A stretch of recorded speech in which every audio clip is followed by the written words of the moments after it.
नमस्कार बच्चों, स्वागत है आपका हमारी YouTube क्लास के अंदर। और आज का हमारा टॉपिक है द्विघात समीकरण यानी कि चौथा चैप्टर। तो चौथा चैप्टर क्या है? द्विघात समीकरण। उस द्विघात समीकरण क्या होती है यानी कि किसी चर की यानी कि किसी समीकरण में किसी चर की क्या हो, अधिकतम घात कितनी हो, 2 हो, तो समीकरण क्या होगी? द्विघात समीकरण होगी। अब द्विघात समीकरण का व्यापक रूप क्या होता है?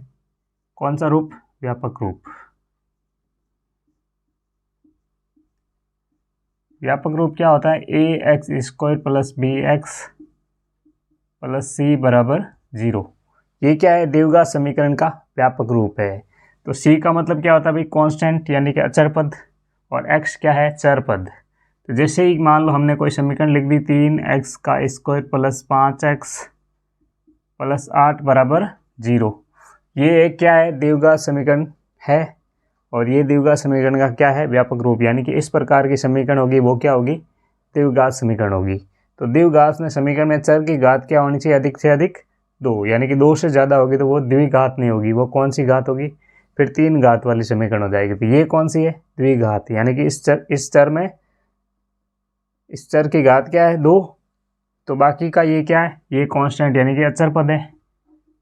ये सब क्या जुड़े हुए हैं? अचर पद। तो ये क्या हो गया? द्विघात समीकरण का व्यापक रूप। और ये द्विघात समीकरण हो गई। तो अब हम करेंगे प्रश्नावली 4.1 से संबंधित सारे सवाल। क्या करना है उसमें? तो देखिए इधर। तो देखो बच्चों, हम क्या करेंगे? प्रश्नावली 4.1 के सवाल करेंगे। तो सबसे पहले सवाल क्या कह रहा है कि जांच कीजिए कि क्या निम्न द्विघात समीकरण है। यानी कि जो सारे क्वेश्चन दे रखे हैं वो क्या द्विघात समीकरण है क्या।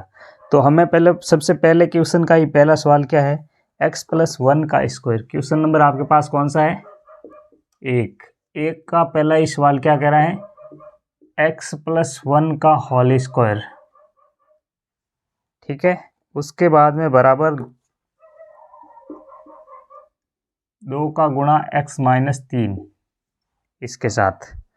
तो अब इस समीकरण को सरल करना है और आपको पता लगाना है कि ये क्या है? द्विघात समीकरण है या नहीं है। तो हम क्या करेंगे भाई? सबसे पहले इसका होल स्क्वायर खोलेंगे और इसको इससे गुणा करके सरल करेंगे।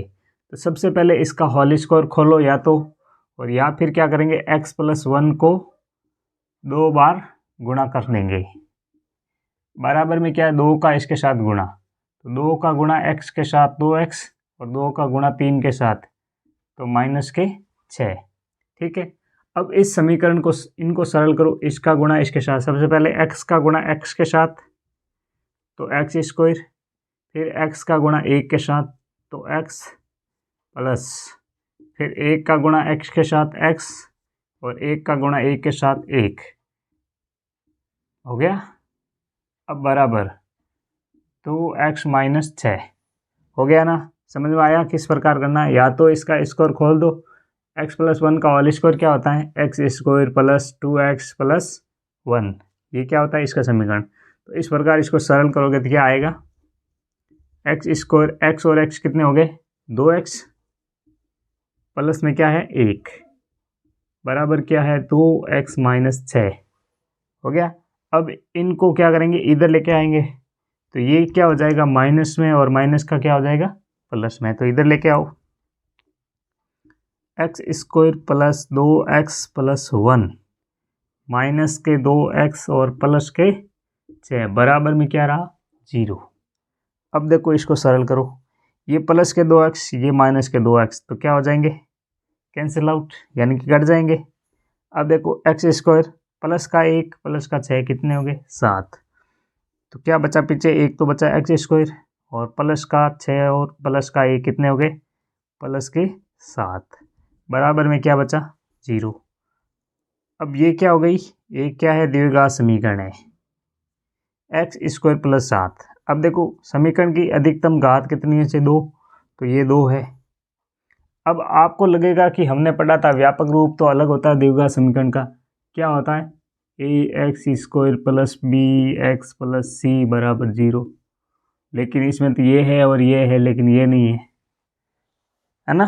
तो ये भी, इसमें भी ऐसा हो सकता है। देखो क्या है? इसके साथ मान लो एक्स स्क्वायर के साथ कुछ नहीं है तो कुछ नहीं, 1 प्लस। अब यहाँ पे जो अपना फॉर्मेट ये वाला नहीं है तो बी की जगह हम क्या लिखेंगे? 0 गुणा एक्स प्लस सी कितना है? 7 बराबर 0। ये हो गया देखो द्विघात रूप में। इसी प्रकार से ये ना, अब 0 का इससे गुणा करो तो वापस क्या आएगा, 0 ही आएगा, और 0 का कोई मतलब नहीं है, तो ये देखो वापस यही समीकरण रहती है। तो इस प्रकार आपको क्या लगा, इस समीकरण की अधिकतम घात कितनी है, 2। तो समीकरण की घात कितनी है, 2 है, अतः ये द्विघात समीकरण है।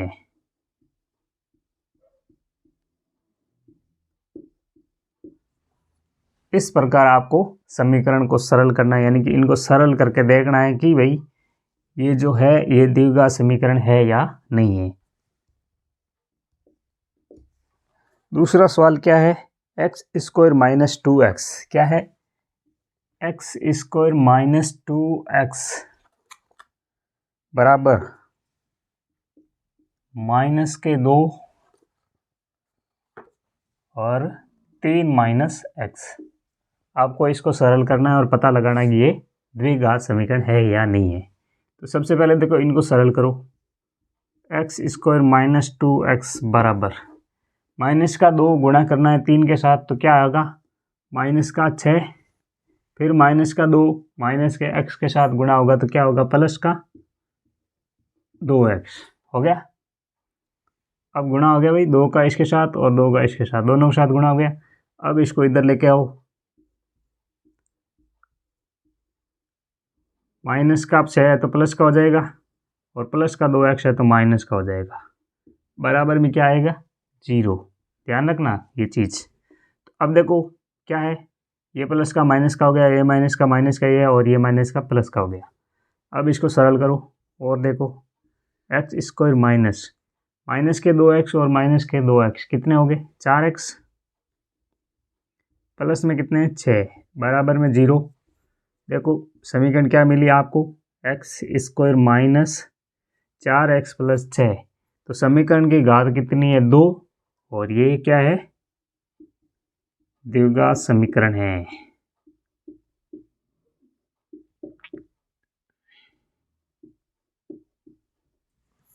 हो गई। तो दूसरे सवाल के बाद में तीसरा सवाल देखिए आप। तीसरा सवाल है x माइनस 2 और x प्लस 1, x माइनस 2 और x प्लस 1 बराबर में क्या है, x माइनस 1 और x plus 3, x minus 1 x plus 3, इनको आपको क्या करना है, सरल करना है। तो सबसे पहले क्या करना है, x का गुणा x के साथ, x का गुणा 1 के साथ, 2 का गुणा इसके साथ, 2 का गुणा इसके साथ, आपस में गुणा करना है। इसी प्रकार इधर आपस में ऐसे गुणा करना है। तो सबसे पहले क्या करोगे, गुणा करोगे तो करो, x का गुणा x के साथ एक्स स्क्वायर माइनस x का गुणा इसके साथ क्या है, प्लस में, तो x, ठीक है। अब माइनस 2 का गुणा इसके साथ तो माइनस 2x, माइनस 2 का गुणा इसके साथ तो माइनस 2 हो गया आपका। फिर इधर आओ, x का गुणा इसके साथ एक्स स्क्वायर, x का गुणा इसके साथ 3x, फिर माइनस का इसके साथ तो माइनस x, और इसके साथ तो माइनस 3 हो गया, सारा गुणा कर लिया। अब आपको इसको इधर लेके आना है, X square plus x minus 2x minus 2, फिर minus x square minus 3x plus x और प्लस 3 बराबर में 0। अब देखो काटो, कोई कट रहा है या नहीं कट रहा है। तो देखो इधर एक्स स्क्वायर प्लस का एक्स स्क्वायर माइनस का कट गया, एक्स प्लस का ये भी प्लस का, कितने हो गए, प्लस के 2x और माइनस के 2x, तो 1x और 2x, ये माइनस के 2x गए। अब क्या बचा है, प्लस का 3 और माइनस के 2, माइनस के 3x, क्या बचा, एक तो बचा है माइनस का 3x, और क्या दिख रहा है, एक ये बचा ना ये वाला, और एक यहाँ पे बचा ये, और एक बचा है ये। अब प्लस के 3 और माइनस के 2 के पीछे क्या बचा, माइनस का प्लस का 1, तो समीकरण क्या बनी, 3x प्लस तो इसमें क्या है, समीकरण की घात 1 है, समीकरण की घात 1 है, अतः समीकरण द्विघात समीकरण नहीं है।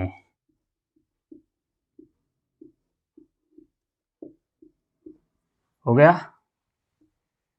तो अब देखो चौथा सवाल क्या है, x minus 3, x minus 3 2x plus 1, 2x plus 1 बराबर x और x प्लस 5। ये सवाल है आपके सामने।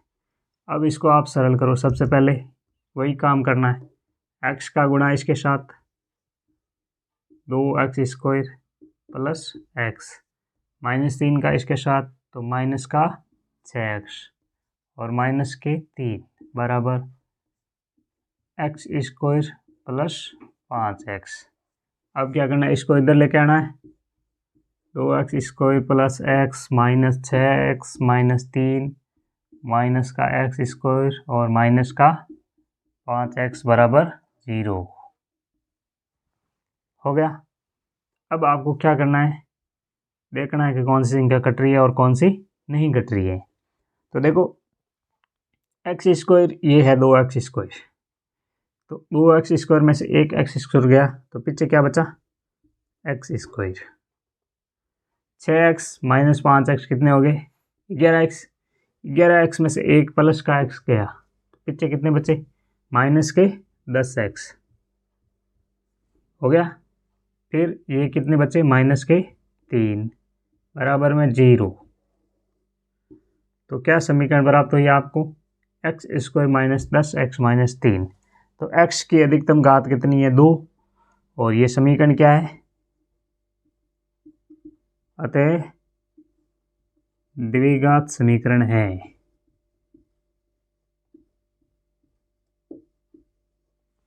कौन सी समीकरण है, द्विघात समीकरण। अब तो चौथा सवाल कर लिया। अब देखो पांचवा सवाल कह रहा है 2x माइनस 1। क्या कह रहा है, 2x माइनस 1 और गुणा होगा x माइनस 3 के साथ, बराबर में क्या दे रखा है, x प्लस 5 और x माइनस 1, यही है। तो अब आपको क्या करना, वही बस गुणा करना, 2 का x के साथ कितना हो रहा है, 2x स्क्वायर, फिर 2x का माइनस 3 के साथ कितना होगा, माइनस का 6x, फिर माइनस का इसके साथ करो माइनस x, माइनस का इसके साथ करो प्लस का 3 बराबर x का इसके साथ, तो क्या होगा, x स्क्वायर, x का इसके साथ तो माइनस का x, 5 का x के साथ तो प्लस का 5x और 5 का माइनस के 1 के साथ कितना होगा, माइनस का 5। अब आपको क्या करना है, इसको इधर लेके आना है। तो इधर लेके आओगे तो क्या हो जाएंगे, चिन्ह परिवर्तन हो जाएंगे। तो 2x स्क्वायर माइनस के 6x माइनस का x प्लस का 3। अब इनको इधर लेके आओ, x स्क्वायर प्लस का तो माइनस का x स्क्वायर, माइनस का x है तो प्लस का x, और प्लस का 5 है तो माइनस का 5x, और माइनस का 5 है तो प्लस का, बराबर में क्या आ जाएगा, 0। माइनस का x स्क्वायर, 2x स्क्वायर, एक x स्क्वायर गायब हो जाएगा, पीछे क्या बचा, x स्क्वायर। अब इनको एक साथ रख लो, माइनस का 6x माइनस का 5x माइनस का x प्लस का x लिख दिया, और प्लस का 3 और प्लस का 5 कितना हो गया, 8, बराबर में क्या है, 0। माइनस के 6 और माइनस के 5 कितने हो गए, 11, और माइनस का 1 और x 12x, 12x में से एक x गया तो कितना बचा, x स्क्वायर माइनस 11, यही बचा। 11 और 12, 12 में से एक प्लस का निकल गया, माइनस के में से एक प्लस का निकला, तो माइनस का 11x और प्लस का 8। इस प्रकार आपकी समीकरण क्या बनी, x square minus 11x plus 8। और ये एक क्या है, द्विघात समीकरण है। क्यों है, क्योंकि x की अधिकतम घात कितनी चाहिए, 2, जो कि 2 है। तो अतः ये क्या है, द्विघात समीकरण।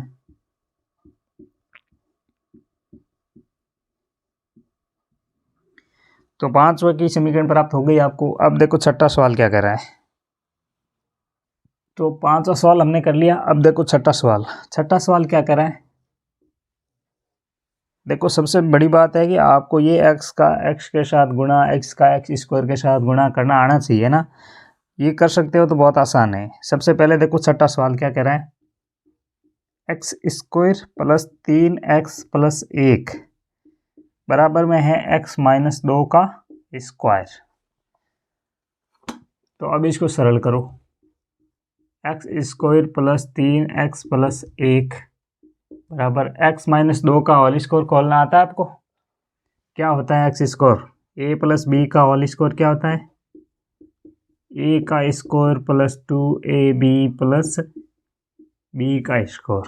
तो अब a क्या है x और b क्या है 2, और x इसका होल स्क्वायर आपको खोलना है। तो किस प्रकार खोल सकते हो, x की जगह a की जगह x, तो x का स्क्वायर फिर 2, x a और b का गुणा, तो 2 है पहले से, और x और 2 का गुणा 2x, और 2x को 2 से गुणा करेंगे तो 4x, फिर b का स्क्वायर यानी कि 2 का स्क्वायर क्या होगा 4। तो इस प्रकार आप इसका खोल सकते हो। और ऐसा नहीं आता, आप नहीं आता है तो आप क्या करोगे, इसको क्या करोगे, x माइनस 2 को 2 बार आपस में गुणा कर लेंगे, तो ये हो जाएगा ऐसा। तो अब गुणा करो, x का गुणा x के साथ एक्स स्क्वायर, x का गुणा इसके साथ माइनस 2x हो गया। अब माइनस 2 का इसके साथ तो माइनस 2x, माइनस 2 का इस 2 के साथ तो क्या होगा प्लस का हो गया। अब इसका इधर लेके आओ,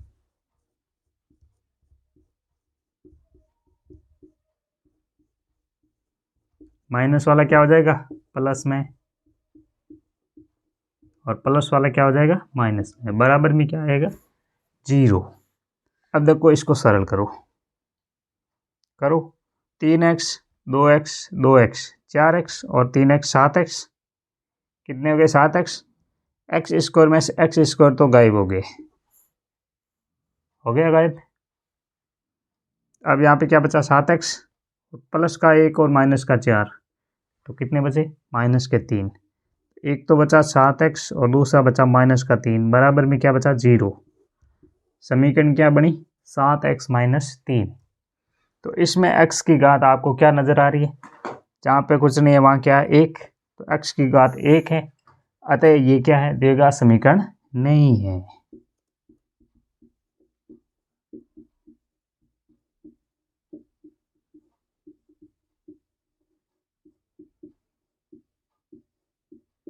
बस ये हो गया।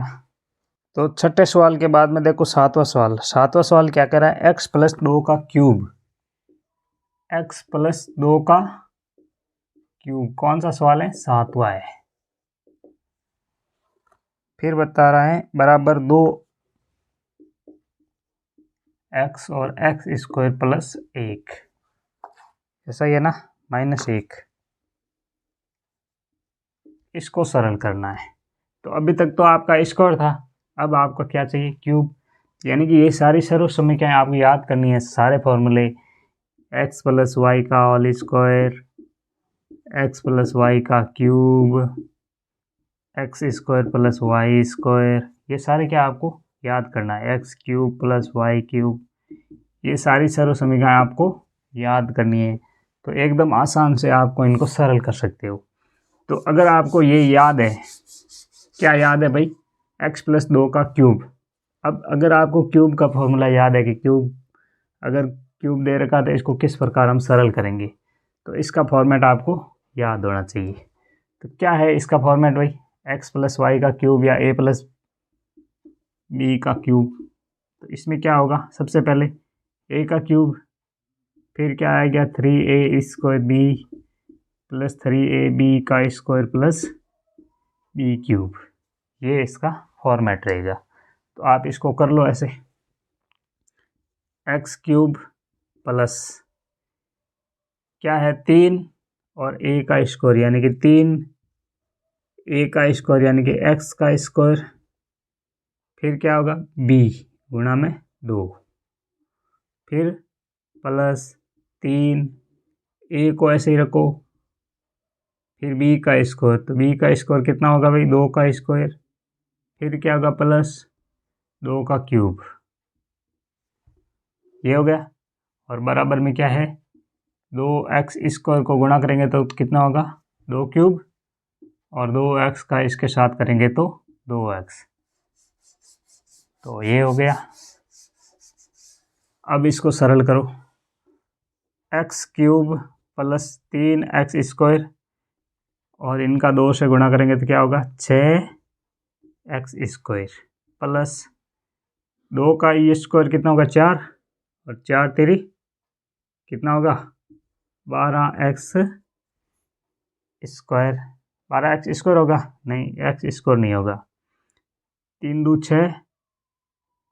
सबसे पहले 2 का स्क्वायर कितना हो गया 4, 4 को 3 से गुणा करो 12 और x तो 12x प्लस 2 का क्यूब कितना है 8 बराबर क्या है 2x³ माइनस 2x। अब इसको इधर लेके आओ, x³ plus 6x² plus 12x plus 8 minus के 2x³ और प्लस का 2x। क्यों भाई, ये इधर आया तो चिन्ह परिवर्तन, तो प्लस का है तो माइनस का, और माइनस का है तो प्लस का। अब देखो क्या कट रहा है, ये क्या है x³ और ये क्या है x³, तो 2x³ है, ये एक x³ है, पीछे क्या बचेगा x³, किसका माइनस का, यही बचा। यहाँ पे क्या है 6x², फिर प्लस 12x और 2x 14x, फिर प्लस में कितने हैं 8।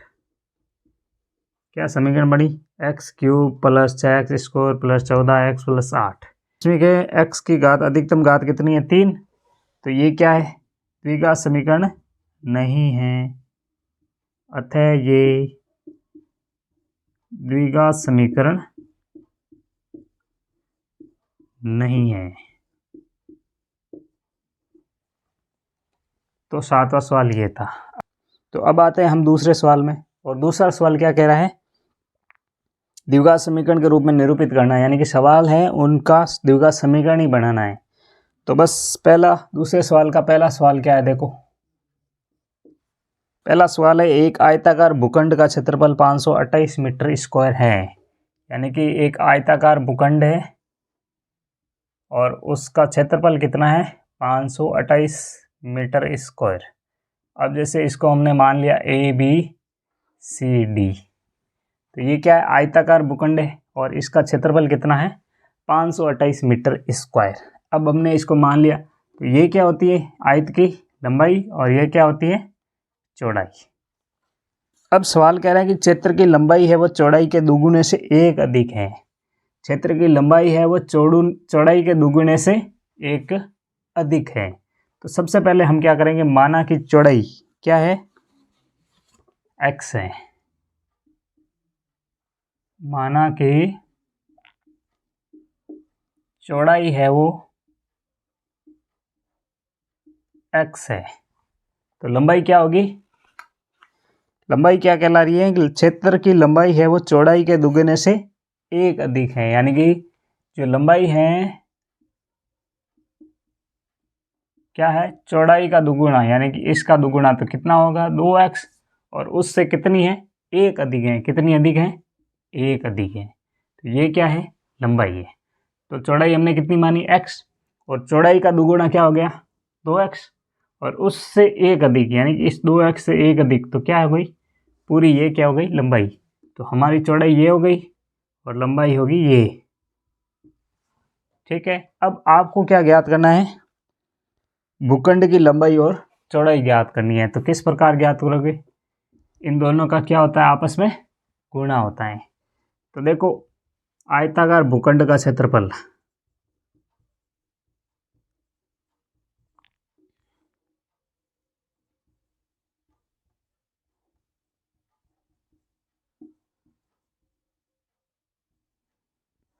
क्या होगा, लंबाई गुणा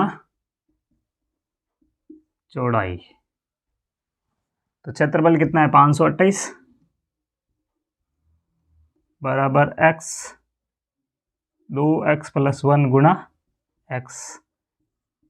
528 बराबर गुणा करो 2x स्क्वायर प्लस x, हो गया। अब इसको उधर भेजो, 2x square plus x minus 528। तो ये आपके पास क्या बन गई, समीकरण बन गई, द्विघात समीकरण बन गई ना। बस कुछ नहीं करना था, आयत का क्षेत्रफल क्या था, लंबाई गुणा चौड़ाई, और क्षेत्रफल दे रखा है कितना, 528। बस इस 2x के साथ इस लंबाई को गुणा कर दिया, चौड़ाई का गुणा कर दिया, तो x का इसके साथ दोनों के साथ गुणा हो गया, 2x स्क्वायर, और x का इसके साथ तो x। अब 528 को उधर भेज दिया हमने, तो क्या हो गया माइनस में, तो 2x square plus x minus 528। तो ये आपके पास द्विघात समीकरण आ गई। अब देखो इसी का दूसरा सवाल, दो क्रमागत धनात्मक पूर्णांक, उनका गुणनफल कितना है, 306 है। तो हमें क्या ज्ञात करना है, पूर्णांकों को ज्ञात करना। तो सबसे पहला हम क्या करेंगे, मानेंगे कि सबसे पहला धनात्मक पूर्णांक क्या है। तो हम लिखेंगे पहला क्रमागत धनात्मक पूर्णांक,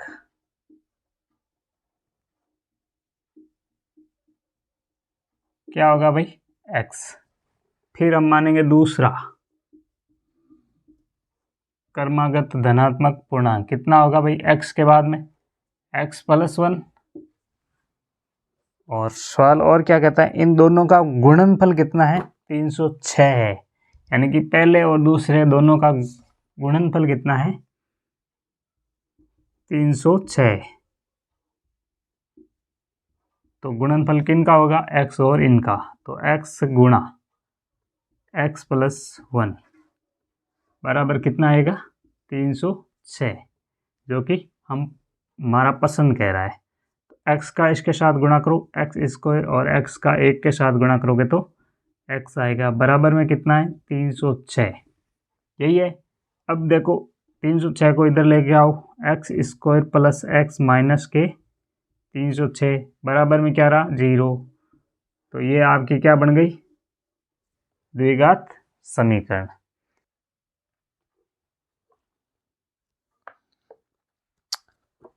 तीसरा सवाल देखो, क्या है तीसरा सवाल, रोहन की माँ उससे 26 वर्ष बड़ी हैं, उनकी आयु का गुणनफल अब से 3 वर्ष पश्चात 360 हो जाएगी। हमें रोहन की वर्तमान में आयु ज्ञात करनी है। तो क्या ज्ञात करनी है, रोहन की आयु। तो रोहन की आयु सबसे पहले हम क्या करेंगे, आयु मानेंगे, क्योंकि हमें पता नहीं कितनी है, यही सवाल पूछ रहा है ना। तो हम क्या करेंगे, सबसे पहले माना कि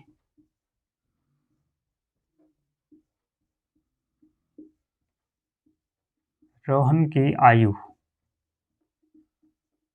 कितनी है, x। और फिर क्या करेंगे, रोहन की माँ की आयु कितनी है,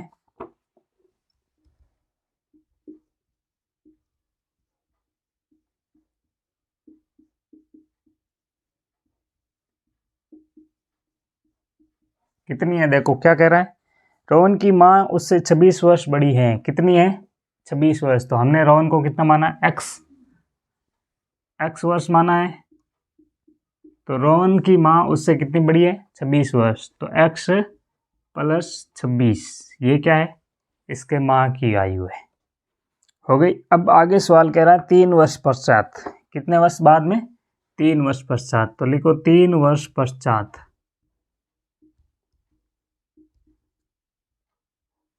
3 वर्ष पश्चात रोहन की आयु कितनी होगी,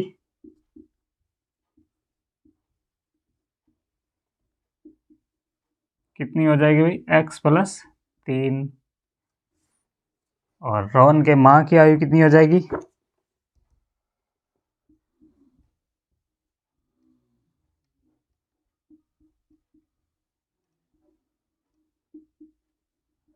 अभी कितनी है, x+26। तो 3 वर्ष पश्चात कितनी होगी, x+26 तो अभी है, और 3 वर्ष बाद में इतनी हो जाएगी। तो x प्लस कितनी हो गई, 29। फिर सवाल क्या कह रहा है आपका, कितनी हो जाएगी, अब 3 वर्ष पश्चात इनका गुणनफल कितना हो जाएगा, 360 हो जाएगा। तो अभी 3 वर्ष पश्चात में इनका गुणनफल, यानी कि ये 3 वर्ष पश्चात का है, तो इनका गुणनफल कितना हो जाएगा, 360। तो x+3 और x+29,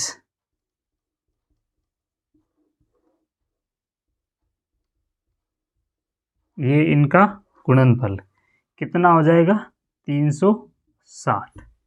अब आप इसको सरल करो, x का इसके साथ गुणा x², x का इसके साथ गुणा 29x, 3 का इसके साथ गुणा 3x, 3 का इसके साथ गुणा कितना हो गया, 87, बराबर में 360। अब देखो ये 29 और ये 3x, x² plus 32x plus, तो 87 उधर भेज दो, 360 माइनस 87। अब 360 में से 87 घटाओ, कितने बचे, x² प्लस 32x बराबर कितने बचे, 360 में से 87 गया, 300, 280 और 200 कितने, 200 कितने, 73।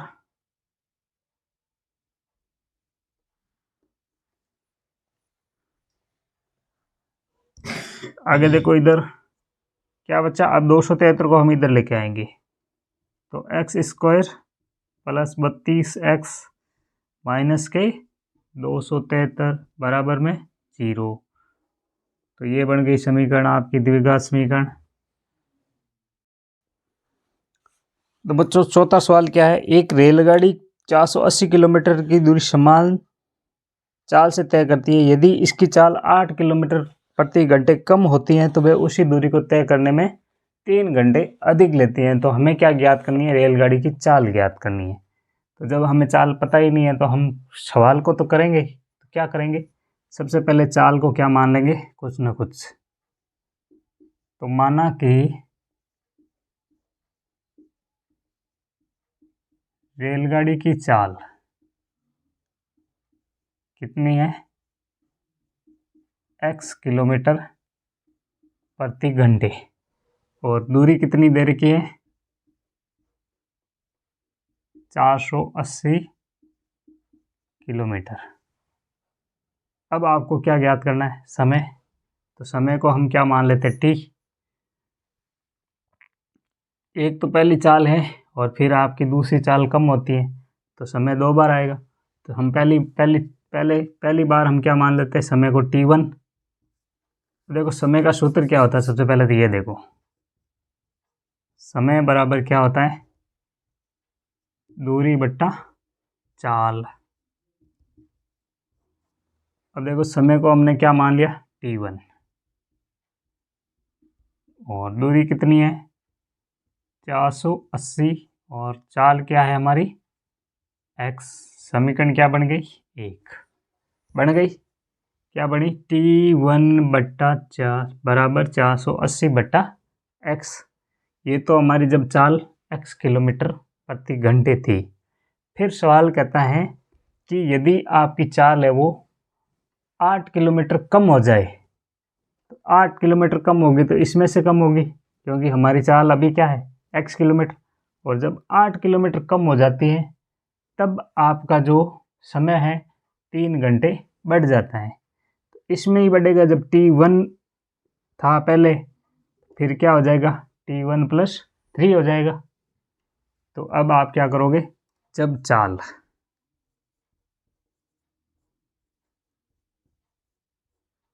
8 किलोमीटर प्रति घंटे कम हो जाती हैं। तो कितनी हो जाएगी चाल?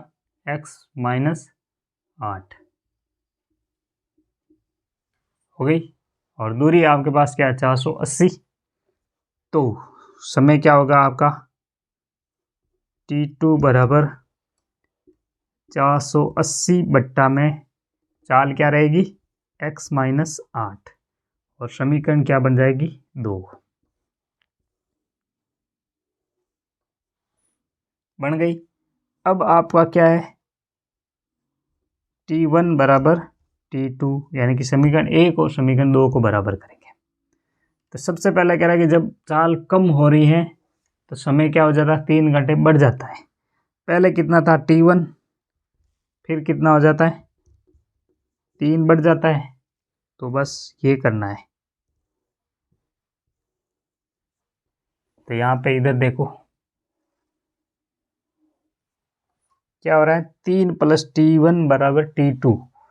तो 3 प्लस t1 का मान क्या है? 480 बट्टा x बराबर t2 का मान क्या है? 480 बट्टा x माइनस 8। अब आपको क्या करना है? सरल। इसका क्या करेंगे? एलसीएम लेकर निकाल लेते हैं। x 3x प्लस 480 बराबर क्या होगा? 480 बट्टा x माइनस 8। अब आप क्या करोगे? क्रॉस गुणा, वज्र गुणा करो। इसका इसके साथ करो, 3 का x के साथ, 3x का x के साथ तो क्या होगा? 3x square. फिर x का इसके साथ 480x, फिर माइनस 8 का इसके साथ तो माइनस के 24x, फिर माइनस 8 का प्लस 480 के साथ तो माइनस का कितना होगा? इसके साथ गुणा करेंगे तो 0 4 32 और 6 38 बराबर में क्या होगा? 480 का x के साथ तो क्या होगा? 480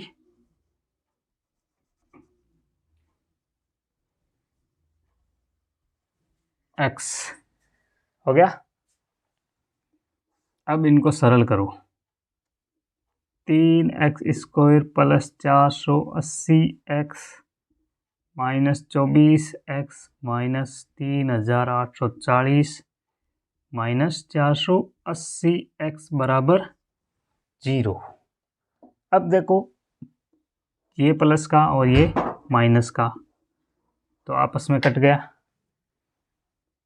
फिर लिखो 3x स्क्वायर, ये कट गया तो ये क्या है? माइनस का 24x